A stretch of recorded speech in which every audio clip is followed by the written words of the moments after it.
So let me be the guy. You posted a meme on Twitter recently where there's like a row of urinals. And a guy just walks all the way across. Oh, sure, yeah. And he tells you about crypto.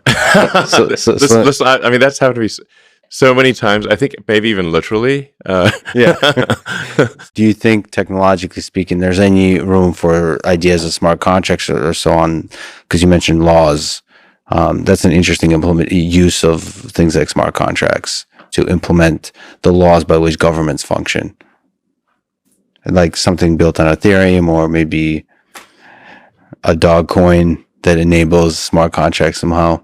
I don't quite understand this whole smart contract thing. You know, I mean, so I'm too dumb to understand smart contracts. That's a good line.